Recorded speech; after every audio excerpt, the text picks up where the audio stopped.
There's new reporting that the Russians have hacked into some computer systems that manage U.S. federal court documents.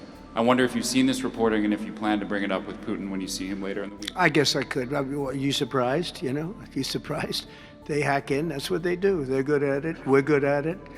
We're actually better at it. But no, I have heard about it. I have heard about it.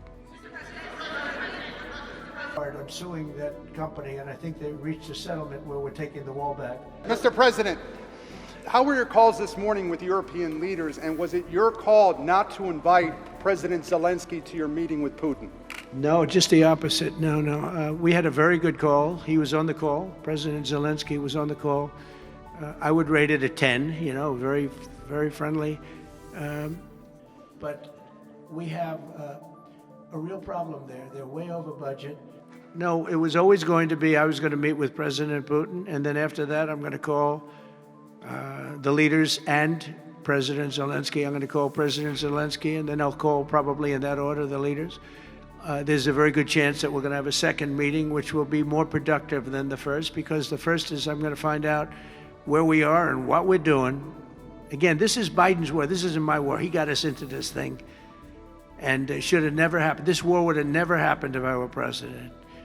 But it is what it is, and I'm here to fix it, and I'm here to stop 6,000, 7,000 people last week. 7,213 people last week were killed, mostly soldiers. But missiles being lobbed into towns don't exactly help either, but mostly soldiers. And Ukrainian and Russian, they're not American soldiers, but you know, if we can save a lot of lives, it would be a great thing. I've stopped 5 wars in the last 6 months. And on top of that, we wiped out the nuclear capability of Iran, obliterated it. It's turned out to be a correct word, by the way, because you know some of the press said, well, maybe it wasn't obliteration. It was obliteration. And we're going to meet with, I would say, the second meeting. If the first one goes okay, we'll have a quick second one. I would like to do it almost immediately. And we'll have a quick second meeting between President Putin and President Zelensky and myself, if they'd like to have me there. And that would be a meeting where maybe it could be absolutely work. But the first meeting will not work that out. Certain great things can be gained in the first. It's going to be a very important meeting. But it's setting the table for the second meeting. I think the second meeting, if the second meeting takes place, now there may be no second meeting, because if I feel that